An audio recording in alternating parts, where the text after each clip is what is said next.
Hello everyone, it's Lindsay, and today we're going to do a greeting card using some products from Creative Retreat. Now I know I'm always kind of known for my elaborate projects and, these time-consuming entries, and I'm always trying to think of new and creative ways to use things, but I wanted to show you, you can also use these products outside of Bible journaling or faith journaling and really get the most out of your product. That is something that I'm always looking at when I'm purchasing things is, yes, I want to be able to use it in my Bible, but I also want to be able to use it for other things. And so I needed to put together a thank you card for somebody. And so I thought, why not turn on the camera, pull out my Creative Retreat stuff, and use that and show you guys how you can do that. So we are going to just be doing a pretty simple card today. I have the new Victory Alpha from Creative Retreat that we'll use for the sentiment.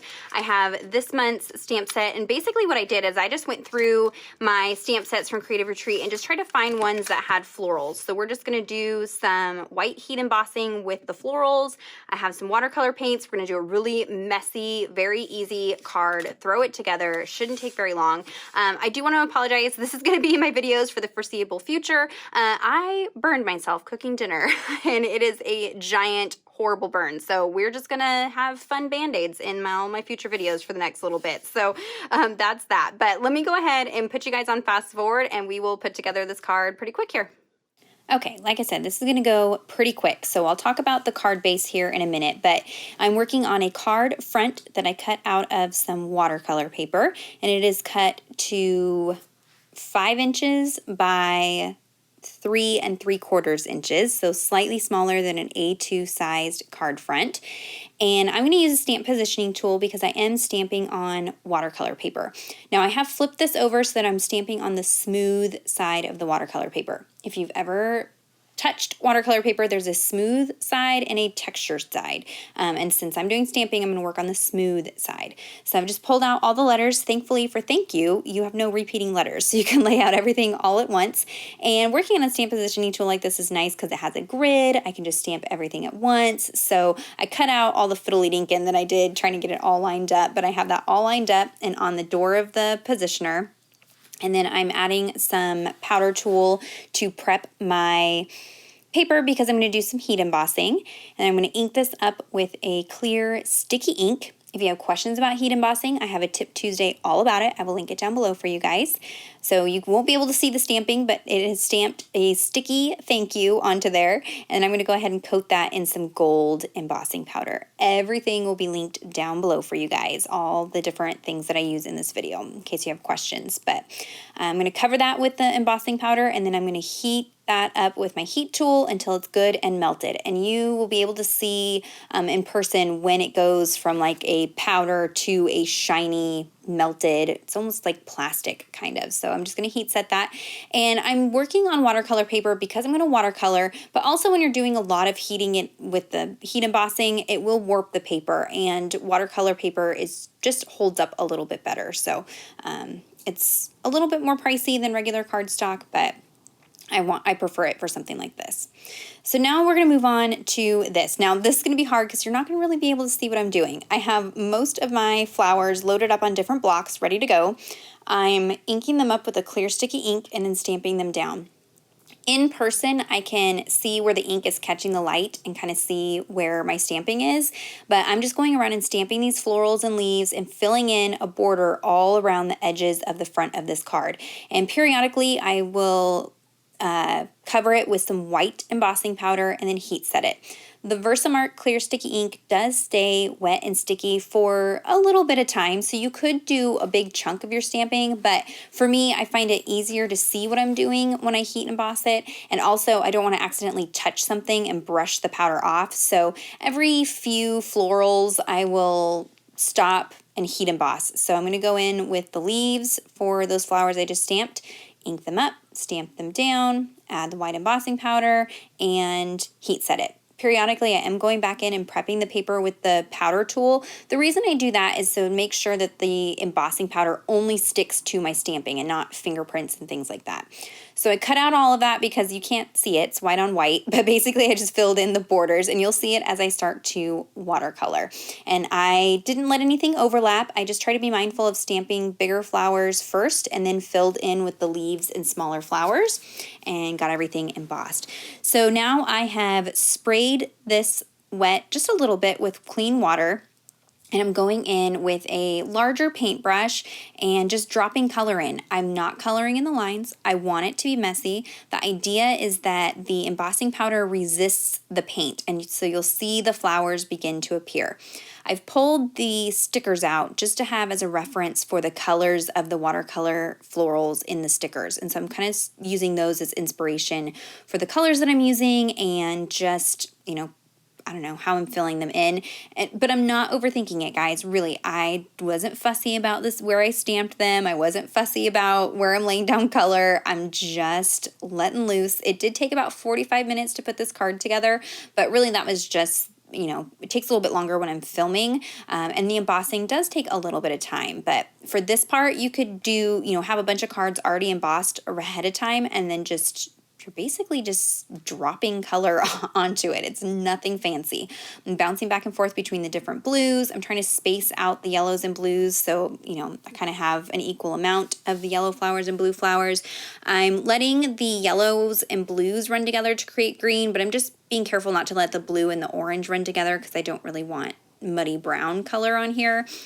And because it's watercolor paper, it has a resist on it already, so if there is a color or something that I do that I don't like, I can immediately pick it up with my paper towel. So you'll see I have that paper towel in my left hand, and anytime I get the wrong color or too much color or something I just don't like, I can instantly pick it up with the paper towel and just go back in and fix it. So this is kind of a foolproof technique here.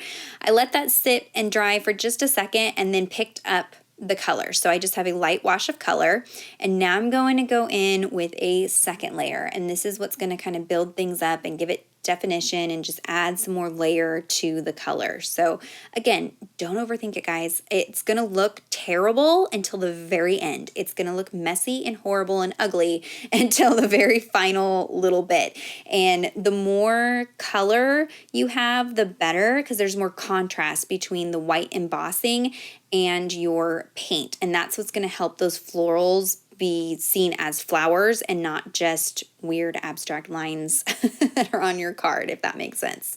So like I said, right now even you're like, I don't know, Lindsay, I don't know about this. It's kind of a mess, but I promise as it dries, as all the colors and layering comes together, you'll see how this really pulls together very quickly and very easily. And I'm only using a few colors. I'm using yellow, like a lighter yellow, a darker yellow, a deep reddish orange, that kind of turquoisey blue, and then a deeper blue and a green. That's it. And just letting things kind of mix together to create new colors. Now, when you dry this, because there's lots of heat embossing on there, you don't want to reactivate the heat embossing. So I just quickly kind of moved my tool over it to dry it and then left it at that. I didn't fully dry it. I just wanted it dry enough that I could go in and sprinkle some of these gold paint splatters to tie in the gold thank you that I had stamped. So I'm going to set that aside, let it dry. That's it. That front of the card is done, and we're going to work on the base. So the base is watercolor paper also. It's cut to 11 inches by 4 1/4, and then it's scored at 5 1/2 on the long side. So when it's folded, it's 4 1/4 by 5 1/2. And what I'm doing here is just inking up the edges of the front of the card with my Versamark ink. It doesn't need to be fully covered because this is just going to give me a border around the front of the card. Because I cut the thank you piece down smaller than this, I'm going to have a little bit of this gold peeking through. You could also use gold cardstock and skip this step. I didn't have any gold cardstock, and I wanted it to match the stamped sentiment. So I'm left this part in so that you could see the embossing powder melt. Making sure that it's not on the crease that I created because it will crack. So I just want it on the front of the card. And you'll see here as it melts, you can see it start to turn shiny. It's so magical and amazing. I love watching embossing powder set. It's kind of, I don't know, it's kind of amazing. Now I know that this was a pretty quick technique. If you need to go back and watch something again or slow it down, I know I covered things super quick. I didn't want it to be, you know, a 45-minute video. Here I'm just going in and just adding some to where there were some blank areas, and when you re-melt everything, it all smooths out and melts together. You don't have any kind of jagged areas, so it'll all look nice and smooth. Again, it's going to look kind of messy until the whole card gets put together. Trust me on this one. I didn't need to emboss the center because that's going to be covered with the front of this piece here. So I'm adding some foam adhesive. This is going to help give some dimension to the card, but also you want to make sure you add plenty of adhesive so that it smooths out the card. All that heating with the embossing and the watercolor warps it and makes it kind of wrinkly. So making sure you have plenty of adhesive on there will flatten everything out.